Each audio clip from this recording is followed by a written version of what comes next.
Shalom Bapak Ibu dan saudara-saudara sekalian, selamat berjumpa di channel YouTube Minaria Purba. Selamat belajar, Tuhan memberkati.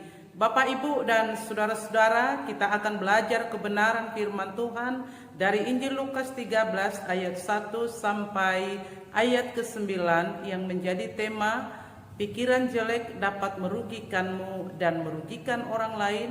Oleh karena itu berpikirlah positif dan bertobatlah. Dengarkanlah firman Tuhan dari Lukas 13 ayat 1 sampai 9 berkata, pada waktu itu datanglah kepada Yesus beberapa orang membawa kabar tentang orang-orang Galilea yang darahnya dicampurkan Pilatus dengan darah korban yang mereka persembahkan. Yesus menjawab mereka, sangkamu orang-orang Galilea ini lebih besar dosanya daripada dosa semua orang Galilea yang lain karena mereka mengalami nasib itu? Tidak, kataku kepadamu, tetapi jikalau kamu tidak bertobat, kamu semua akan binasa atas cara demikian. Atau sangkamu ke-18 orang yang mati ditimpa menara dekat Siloam lebih besar kesalahannya daripada kesalahan semua orang lain yang diam di Yerusalem? Tidak, kataku kepadamu, tetapi jikalau kamu tidak bertobat, kamu semua akan binasa atas cara demikian. Lalu Yesus mengatakan perumpamaan ini, seorang mempunyai pohon ara yang tumbuh di kebun anggurnya, dan ia datang untuk mencari buah pada pohon itu, tetapi ia tidak menemukannya. Lalu ia berkata kepada pengurus kebun anggur itu, sudah 3 tahun aku datang mencari buah pohon ara ini, dan aku tidak menemukannya. Tebanglah pohon ini, untuk apa ia hidup di tanah ini dengan percuma? Jawab orang itu, Tuan, biarkanlah dia tumbuh tahun ini lagi. Aku akan mencangkul tanah sekelilingnya dan memberi pupuk kepadanya. Mungkin tahun depan ia akan berbuah, jika tidak demikian tebanglah dia. Bapak, Ibu, dan saudara-saudara, tema renungan ini adalah pikiran jelekmu dapat merugikanmu dan yang lain. Bapak, Ibu, dan saudara-saudara sekalian, pikiran jelek manusia muncul karena ada keinginan, karena ada kesombongan. Merasa lebih hebat, merasa lebih pintar, merasa lebih kuat, dan merasa diri sempurna. Oleh karena ini ada keinginan untuk menguasai, ada keinginan lebih bagaimana supaya orang lain seperti dia. Nah, ketika niat hati tidak terlaksana, maka timbullah penghukuman, timbullah penghakiman, timbullah perselisihan, bahkan sering terjadi perpecahan. Dan karena itu di lain ketika ini, di masa puasa ini, firman Tuhan mengingatkan setiap pembaca, setiap jemaat Tuhan supaya bertobatlah, supaya tidak binasa. Dan ketika Tuhan datang, manusia senantiasa dalam keadaan siaga. Bapak, Ibu, dan saudara-saudara, pikiran jelek manusia terjadi ketika beberapa orang datang menghampiri Tuhan Yesus dan berkata, Pilatus mencampurkan darah orang-orang Galilea dengan darah persembahan. Yang dikatakan kematian-kematian orang Galilea yang mengerikan itu adalah akibat dosa mereka. Nah, Bapak, Ibu, dan saudara-saudara, adanya pengetahuan bahwa ketika manusia sakit dan mati mengerikan itu akibat dosa.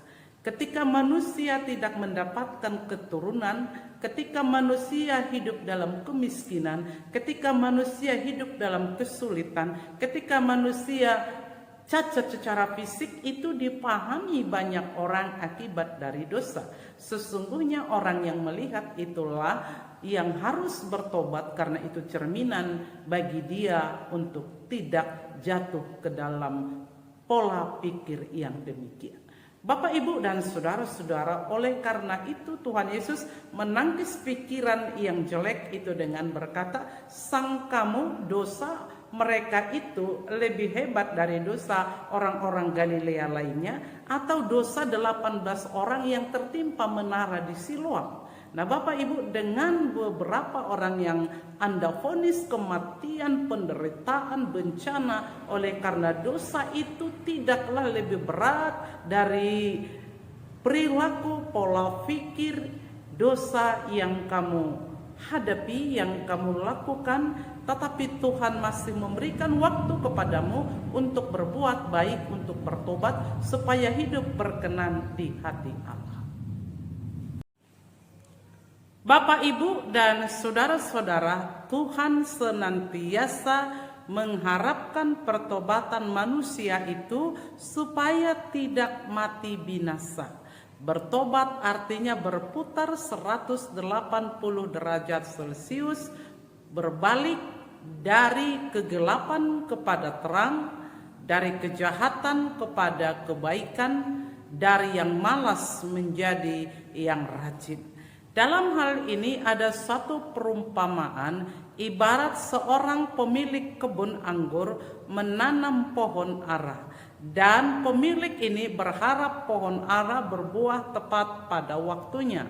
Namun suatu saat pemilik pohon ara ini datang ke kebun, dan pada tahun yang ketiga dia melihat tidak ada buah dari pohon ara tersebut, dan karena itu timbul niat di dalam hatinya untuk menebang pohon ara tersebut.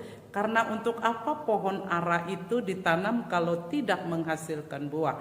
Tentunya para petani sangat paham dengan tujuan tumbuh-tumbuhan adalah untuk menghasilkan buah. Namun pada saat itu juga yang menjaga pohon itu berkata, biarkanlah dia tumbuh 1 tahun lagi, aku akan mengurus, aku akan mencangkol, dan semoga kiranya dia berbuah. Dan ketika 1 tahun ke depan, kalau dia tidak berbuah, Tuhan boleh menebangnya. Bapak, Ibu, dan saudara-saudara, arti pohon ara itu adalah manusia, saya dan saudara diberikan Tuhan waktu untuk hidup, untuk berkarya, supaya menghasilkan buah-buah yang baik, dan ada penyelamat kepada manusia, yaitu Tuhan Yesus Kristus, memberikan kesempatan bagi manusia itu untuk berbuah. Inilah kesempatan kepada saya dan saudara untuk menghasilkan buah-buah kebaikan, buah-buah pertobatan, dan menjadi berkat bagi banyak orang. Bapak, Ibu, dan saudara-saudara, tema kita berpikir jelek dapat merugikanmu dan merugikan orang lain. Kira-kira hal apa yang dapat merugikan kamu? Yang dapat merugikan kamu adalah apabila niat di dalam hatimu tidak tercapai, maka kamu sendiri merasa tidak enak, merasa tidak nyaman, merasa diabaikan, merasa tidak diperdulikan, dan karena itu popularitasmu otomatis menjadi berkurang. Niat hatimu tidak akan tercapai, dan keeksisan di dalam pelayanan itu juga kurang berkurang, kurang kompak, kurang damai, dan kurang menerima satu dan yang lain. Bahkan kerugian bagi orang yang dijelek-jeleki adalah bisa menimbulkan stres, bisa menimbulkan putus asa, bisa menimbulkan emosi, dan bisa menimbulkan tekanan berat di dalam hatinya, dan juga dia akan meminta pembelaan dari Tuhan, karena Tuhan adalah hakim bagi manusia. Dan ketika kamu menghakimi sesamamu manusia, kamu sudah mengambil tugas Allah, karena Allah adalah hakim yang adil kepada manusia.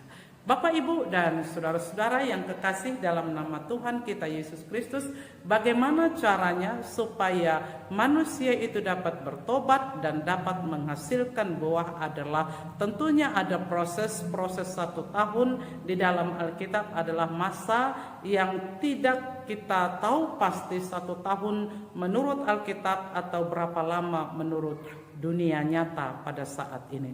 Tentunya selama kita hidup itulah masa peluang, kesempatan bagi manusia itu untuk bertobat, untuk mengintrospeksi diri, untuk mengevaluasi imannya. Tentunya rajinlah beribadah. Beribadah memuji memuliakan nama Tuhan, menyenangkan hati Tuhan, meninggikan hati Tuhan. Kita ke gereja, kita beribadah itu mau bertemu dengan Tuhan, bertemu dengan sesama. Dan intinya adalah kita bertemu dengan Tuhan. Ketika kita bertemu dengan Tuhan, kiranya Tuhan berkenan dengan ibadah-ibadah kita, kiranya Tuhan berkenan dengan doa-doa kita, kiranya Tuhan berkenan dengan persembahan kita. Berikanlah yang terbaik kepada Tuhan. Berdoalah senantiasa dengan apa yang kita inginkan, dengan apa yang kita gumulkan, bahkan bermeditasi untuk meminta kekuatan, pertolongan, hikmat dan kebijaksanaan daripada Tuhan untuk kita bisa mampu menghadapi semua tantangan, rintangan kehidupan ini dengan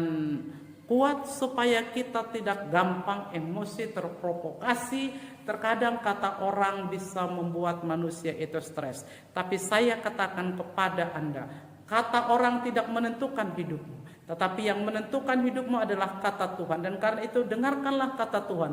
Jangan dengarkan kata orang yang membuat kamu stres, yang membuat kamu susah, tetapi dengarkan kata orang yang membuat engkau bahagia, yang membuat engkau senang, yang membuat engkau eksis di hadapan Tuhan, yang membuat hidupmu, keluargamu dan pekerjaanmu berkenan di hadapan Tuhan. Dan dengarkan firman Tuhan, dan engkau tidak bisa menutup mulut orang untuk menjolimi engkau, untuk memfitnah engkau, untuk menghakimi engkau, tetapi engkau bisa menutup telingamu. Tapi saya katakan dan saya bersaksi, saya tidak perlu menutup telinga dengan kata orang, tapi saya sudah diberikan Tuhan ketabahan dan kesabaran untuk menghadapi semua rintangan, masalah, tantangan di dalam kehidupan ini. Karena saya percaya apa yang saya alami tidak seberapa dengan apa yang Yesus sudah alami.